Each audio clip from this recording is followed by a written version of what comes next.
جگہ ادھر تو سیدھے آ گئے.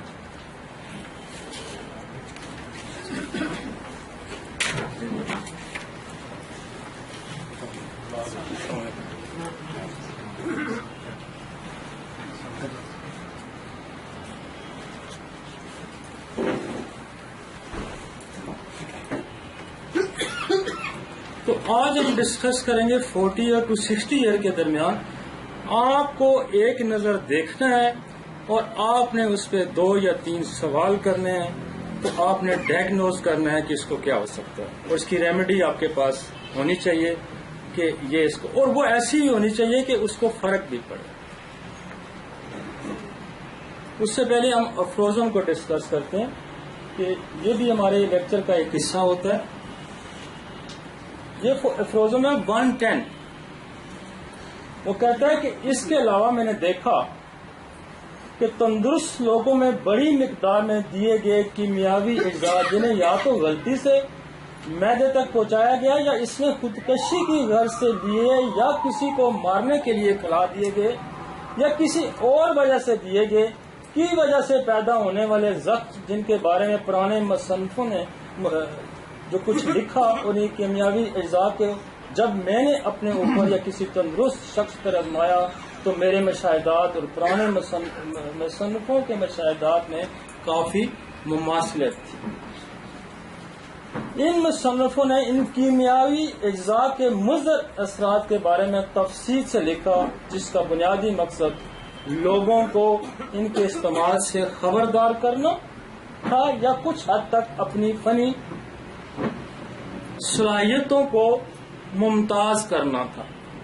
جب انہوں نے اس کے علاج کے لیے اپنی ادویات کا استعمال کیا تو بتدریج صحت بحال ہوتی گئی، لیکن کچھ افراد ان کے علاج کے دوران لقمہ اجل بن گئے اور ان کے کیمیاوی اجزاء کے خطرناک خاصیت کو دیکھتے ہوئے انہوں نے اپنے طور پر اسے زہر کا نام دیا.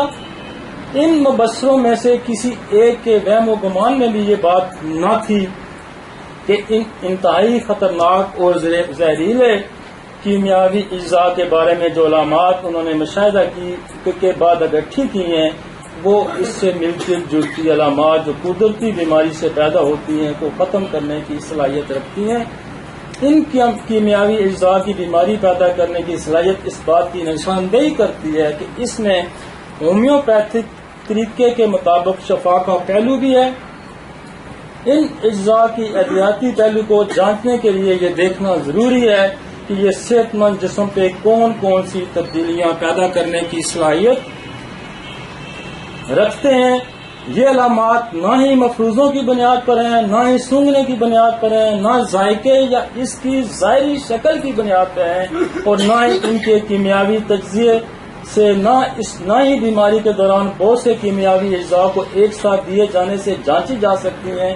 اس بات کی کبھی توقع نہ تھی کہ ان ادویات سے پیدا ہونے والی علامات کی تاریخی معلومات کو ایک دن مٹیریا میڈیکا کا بنیادی اصول بن جائیں گے. دوسری طرف ان کے بارے میں زمانہ قدیم سے لے کر آج تک محض تصورات غلط مفروضے قائم کیے گئے جسے کہا جانا چاہیے کہ ایسا کبھی تھا اور نہ ہے.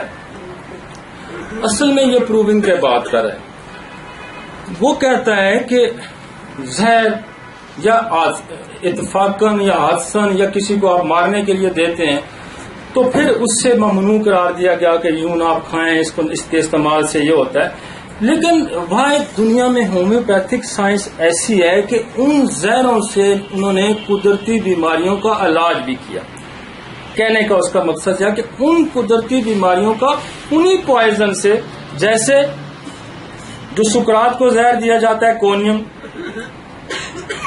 وہ کونیم آپ دیکھتے ہیں کہ اس کی پروونگ جب ہوئی تو وہ وہی زہر کینسر بھی ٹھیک کرتا ہے اور وہ بے شمار آپ کے جو جسمانی مسائل ہیں اس کو ٹھیک کرتا ہے. اسی طرح لیکسس جب پروو کیا گیا تو لیکسس تو انسانوں کو مارنے والا زہر ہے نا، تو وہی لیکسس آپ دیکھیں کتنی زندگیوں کو بچاتا بھی ہے.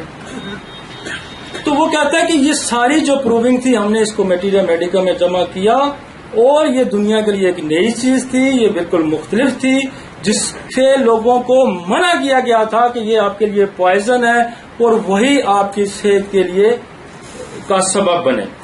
کیونکہ میڈیسن ہم اس کو کہتے ہیں، میڈیسن کی جو ڈیفینیشن ہے وہ یہ ہے کہ دوا ہم اس کو کہیں گے جو نارمل سے اب نارمل اور اب نارمل سے نارمل کرنے کی صلاحیت رکھتے ہو، دیٹس کالڈ میڈیسن. ہم اس کو دوا کہیں گے. جو انسان کو مار سکتی ہے وہ بھی دوا ہے، اور جو اس کو بچا سکتی ہے، یہ دونوں اس کی ڈیفینیشن ہے. وہ مارے گی بھی اور اس کو بچائے گی بھی. اگر وہ نہ مارنے کی صلاحیت رکھتی ہے نہ بچانے کی صلاحیت رکھتی ہے تو پھر دوا ہی نہیں ہے. کہ پنکھے تو چلا دے یار، پھر وہ دوا نہیں ہے. لہذا یہ ہومیوپیتھی نے یہ پروو کیا کہ جو میڈیسن کسی کو مارنے کی صلاحیت رکھتی ہے وہی اس کو ٹھیک کرنے کی بھی صلاحیت رکھتی ہے. ٹھیک ہے جی. Every action has equal and opposite reaction. اب ہم آتے ہیں ہمارا جو آج کا ٹاپک، تو ہم جلدی دیکھیں. اچھا، آج جو ہمارا جو ٹاپک ہے اس کی طرف آتے ہیں.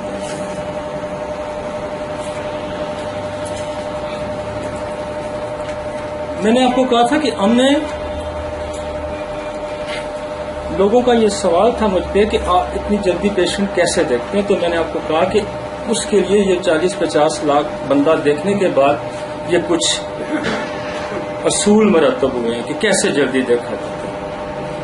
وہ پچھلی کہانی گئی. ہم اب 40 سال سے آگے پہ انالیسس کریں کہ 40 سال اور 60 سال کا بندہ اگر ہمارے پاس آتا ہے تو کیسے ہم کوئکلی اس کو ڈائگنوز کریں گے اور اس کو پرسکرائب کریں گے. اب 40 سال اور 60 سال کے اندر کیا کیا ہو سکتا ہے اس کا انالیسس کرنا نا، کہ اس عمر میں ہمارے پاس بندہ آتا ہے تو اس کو کیا کیا تکلیفات ہو سکتی ہیں. پہلی بات یہ ہے، after 40 year degeneration process start. 40 سال کے بعد ڈیجنریشن جو پروسیس ہے آپ کے ٹوٹ پھوٹ کا عمل شروع ہو جاتا ہے. یہ ذہن میں رکھیں.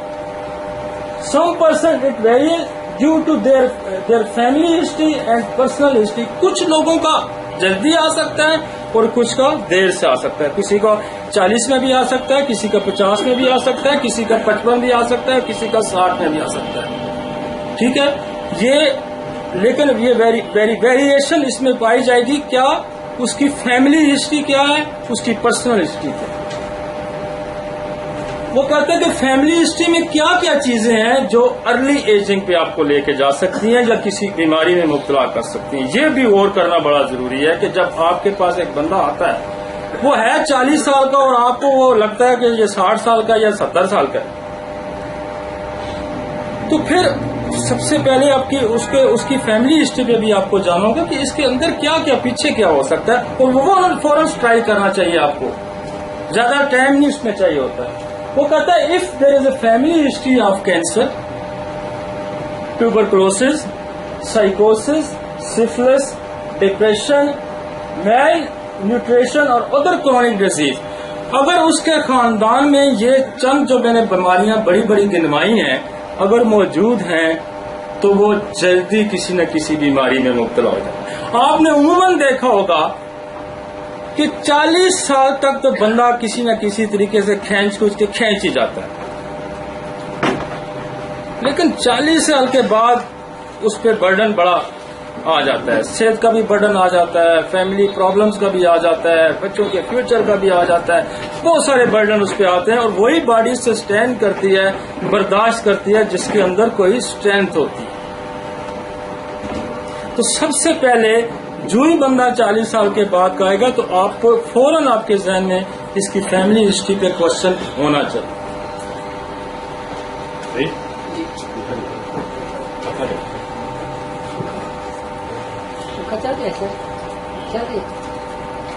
اب میل اور فیمیل کو ہم نے ڈیوائڈ کیا، 2 حصوں میں کیا ہے جینڈر کے، تاکہ فیمیل آئے گی تو اس کے بارے میں ہم کچھ اور سوچیں گے اور میل آئے گا تو ہم اس کے بارے میں کچھ اور سوچیں گے. سب سے پہلا جو اس ایئر میں سوال اٹھتا ہے وہ ہے آپ کے جینیٹل سسٹم کا ویک ہونے کا. دیکھیں، خدا نے انسان کو پیدا اس لیے کیا کہ اس نے اس کی نسل بڑھانی تھی. ایک انسان سے دوسرے انسان جنریشن ریپلیکیٹ کرنا، ایک چیز سے دوسری چیز کو بنانا، یہ نیچر فطرت کا نظام ہے. اگر اس نے ریپلیکیٹ نہیں کرنا تھا، اس نے اس کو جنریٹ نہیں کرانا تھا، تو پھر اس کو انسان یا سب سے پہلا جو اس شعر میں سوال اٹھتا ہے وہ ہے آپ کے جینیٹل سسٹم کا ویک ہونے کا. دیکھیں، خدا نے انسان کو پیدا اس لیے کیا کہ اس نے اس کی نسل بڑھانی تھی. ایک انسان سے دوسرے انسان جنریشن ریپلیکیٹ کرنا، ایک چیز سے دوسری چیز کو بنانا، یہ نیچر فطرت کا نظام ہے. اگر اس نے ریپلیکیٹ نہیں کرنا تھا، اس نے اس کو جنریٹ نہیں کرانا تھا، تو پھر اس کو انسان یا جاندار یا جانور جو باقی ان کی بنانے کی پروسیس کی اس کو ضرورت نہیں تھی. وہ بنے بنائے اوپر سے بیچنا شروع کر دیتا، وہ بنے بنائے اوپر سے پھینکنا شروع کر دیتا. لہذا اس نے ایک انسان سے دوسرا انسان پیدا کرنے کے لیے ایک پروسیس رکھا، اور وہ پروسیس کہاں ہے؟ جینیٹل سسٹم کے اندر موجود ہے. اور یاد رکھیں کہ جب تک کسی کا جینیٹل سسٹم ورک کرتا ہے، خدا کو اس کی ضرورت ہے. جب اس کا جینیٹل سسٹم فیلئر میں جانا شروع ہو جائے گا، خدا کو اس کی ضرورت ختم ہوتی جا رہی ہے. اور لہذا جو ہی جینیٹل سسٹم ختم ہوگا اور وہ ڈیتھ کی طرف جائے گا، قبر کی طرف جائے گا. آپ نے جتنے لوگوں کو 100 سال 70 سال 80 سال 90 سال کی عمر میں دیکھا ہوگا، ان کے جینیٹل سسٹم ورک کر رہے ہیں. آپ نے سنا ہوگا نا، کسی نے 100 سال کی عمر میں شادی کر لی، کسی نے 90 سال کی عمر میں شادی کر لی، تو وہ ان کے جینیٹل سسٹم ورک کر رہے ہوتے ہیں. لہذا پہلی نظر آپ کو اس پہ ہونی چاہیے. اور میل میں ٹیسٹوسٹیرون کا فنکشن ہی یہ ہے کہ وہ آپ کے جینیٹل سسٹم کا بڑا ہارمونز ہے، اور اگر جب وہ کم ہونا شروع ہو جائے گا تو پھر آپ کی باڈی کے اندر ٹوٹ پھوٹ ہونی شروع ہو جائے گی. محبت کب عروج پہ ہوتی ہے؟ جب ٹیسٹوسٹیرون ہائی لیول پہ ہوتا ہے. کبھی بھی جب جس کا جینیٹل سسٹم کام چھوڑ دے، اس کے اندر محبت نام کی کوئی چیز نہیں ہوتی. جو اپوزٹ سیکس کی محبت ہوتی ہے نا، یہ عروج پہ، یہ اس کے پیچھے ہے ہی ہارمونز کا کھیل ہے. جو بندہ کسی کے لیے سوسائڈ کر جاتا ہے، کسی کو مار دیتا ہے، کسی کے لیے مر جاتا ہے، یہ بیسکلی میل ہارمونز کا ہی رول ہے. جس کے جتنے میل ہارمونز اسٹرانگ ہوں گے، وہ مرد اتنا ہی محبت کرنے والا ہوگا، اتنا ہی اگریسو ہوگا. ادروائز لوگ 20 عورتوں شادیاں بھی کر لیتے ہیں، پھر بھی وہ ان کو اس کی سیٹسفیکشن نہیں ہوتی، اور پھر ایک جو بعض لوگ ہیں، ایک بھی ان سے نہیں سنبھالی جاتی. تو اس کا مطلب یہ ہے کہ ان کے جینیٹل سسٹم جو ہوتے ہیں وہ بہت ویک ہوتے ہیں. اور زندگی کی یہ بنیادی ایجنگ کی بنیادی سورس یہ جینیٹل سسٹم ہے. تو بندہ جب آپ کا وقت سے پہلے مرنے جا رہا ہے، تو پھر فرسٹ تو جینیٹل سسٹم کو ہم نے اسٹڈی کرنا. اور جینیٹل سسٹم کو جو چیزیں ڈسٹرب کر سکتی ہیں وہ آپ کے کچھ میازم ہیں. اور وہ میازم کون سے ہیں؟ جس میں سفلس اور سائیکوسس بڑا میازم ہے. اور یہ ہے بھی سارے سیکچوئل ٹرانسمیٹڈ ڈیزیزز ہیں. کیونکہ میں ان دوستوں سے میں اکثر اس بات سے اختلاف کرتا ہوں کہ جو یہ کہتے ہیں کہ ہم سمٹومیٹولوجیکلی علاج کرتے ہیں، ہم وائرس اور بیکٹیریا کو نہیں مانتے. تو اگر اٹھا کے ساری ہومیوپیتھی کو دیکھیں، آپ کی میازمیٹک تھیوری کو دیکھیں، تو وہ تو ساری بیکٹیریولوجی ہے، وہ تو ہے ہی بیکٹیریولوجی. لہذا ہم ہیں جس نے دنیا میں سب سے پہلے کمپلیکیشن آف بیکٹیریولوجی رکھی.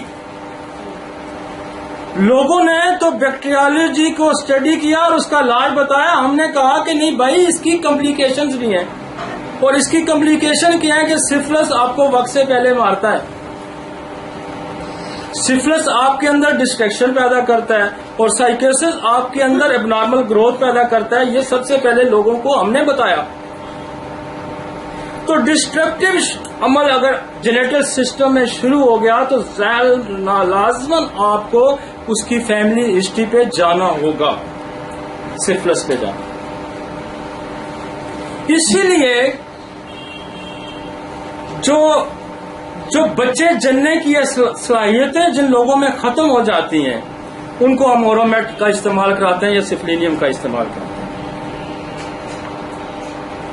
تو سب سے پہلے تو یہ ذہن میں رکھیں 40 اور 60 سال کا جو عرصہ ہے اس میں ہم نے اس کے دیکھنا ہے کہ اس کا یہ سسٹم, آپ باقی سسٹم پہ بعد میں جائیں,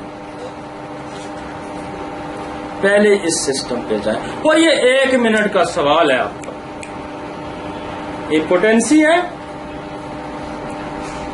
سیکچل ڈس آرڈر ہے, اس پہ آپ سوال کریں گے تو بندہ آپ کو بتا دے گا ہاں یار میرا پرابلم یہ ہے.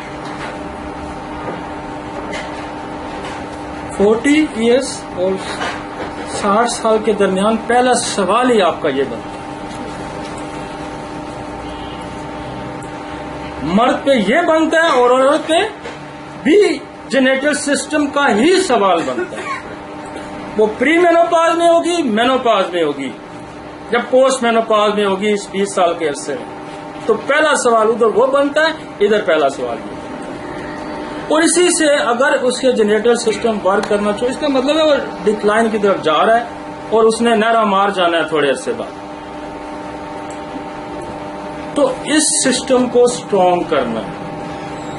اگلی آپ کے پاس ریمیڈی ہونی چاہیے کہ اس کی ریمیڈی کون سی ہے. آپ نے پہلا تو ڈائگنوز کر لیا with in a minute, time نہیں لگانا. پہلا سوال آپ کو کہا اگر درست نکلا, میں نے تو کہا نا 4 سوال 3-4 سوال آپ کر سکتے ہیں, اس سے زیادہ. پہلا سوال اگر آپ کا درست ہے اور اس کا جواب درست ہے تو آپ نے ریمیڈی لے کے اس کو باہر بھیج دیں. کتنی دیر لگتی ہے؟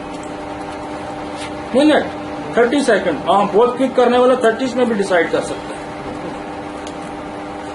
سیکنڈ کوشچن کیا ہوگا؟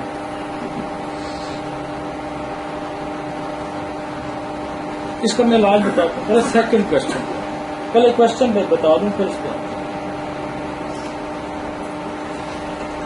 آگے چلیں. سیکنڈ سوال آپ کا, اگر وہ یہ کہتے ہیں I am fit no problem, second سوال آپ کا ڈائجسٹو سسٹم پہ ہونا چاہیے. دوسرا سوال ہمارا کیا بنتا ہے؟ Digestive system. کیونکہ اب اس میں بھی دو چیزیں ذہن میں آپ نے رکھنی ہے. پیشنٹ آپ کا اربن ایریا کا ہے یا پیشنٹ آپ کا رورل ایریا کا؟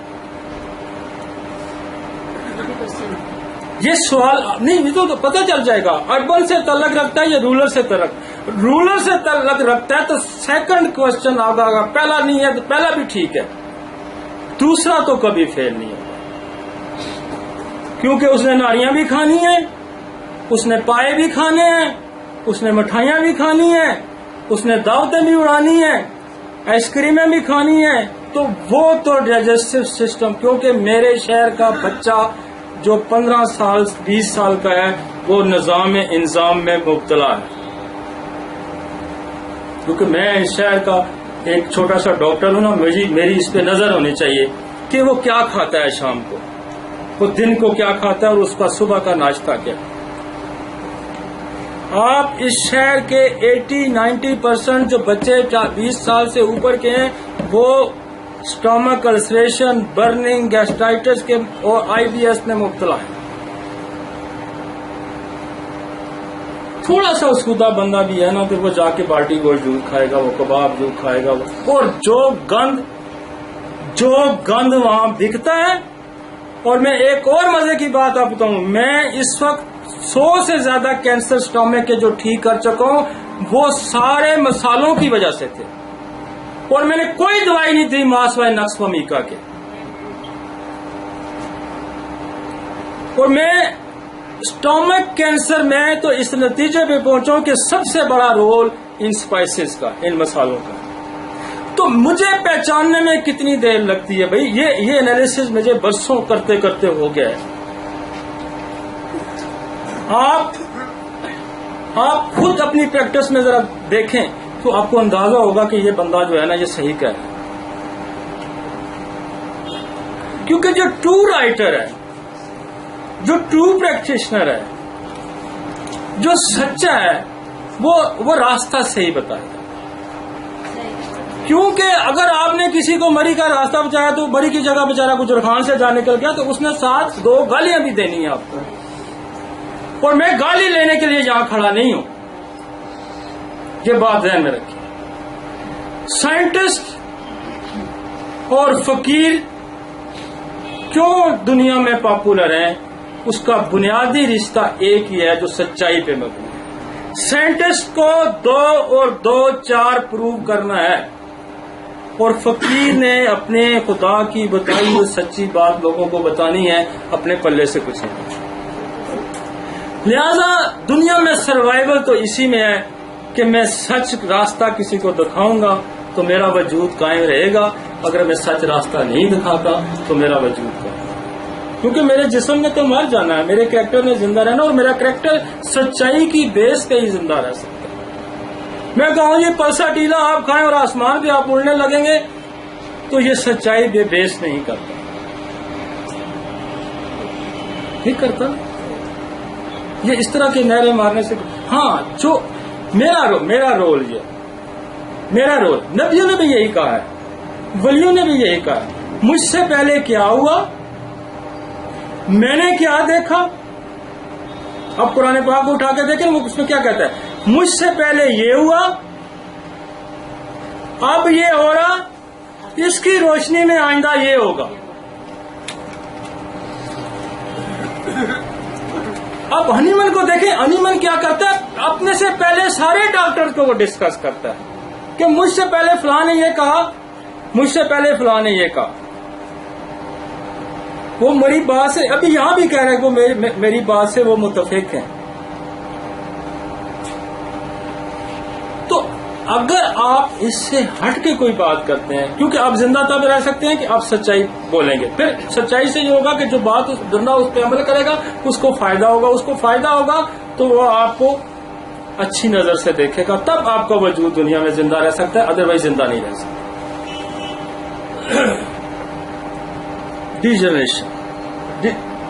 ڈیجسٹو سسٹم بیکم ویک، یہ دوسرا سوال ہمارا بنتا ہے. تیسرا سوال ہے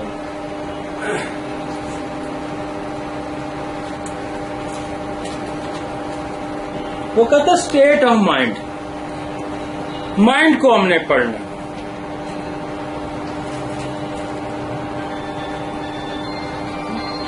تیسرا سوال ہمارا کس پہ ہوگا؟ مائنڈ پہ ہوگا. اور مائنڈ میں دیکھیں یہ جو 40 سال کا ایریا ہے، 40 سال اور 60 سال کے عرصے میں ایک تو اس کی پریویس ہسٹری بڑی کاؤنٹ کرے گی، اس نے زندگی نے کیسے اس نے یہاں تک پہنچا. کیونکہ 40 سال کے بعد فرائڈ بھی کہتا ہے ہم مینجمنٹ پہ آ جاتے ہیں، ہم لک آفٹر پہ آ جاتے ہیں. پہلے وہ یوں اڑتا ہے،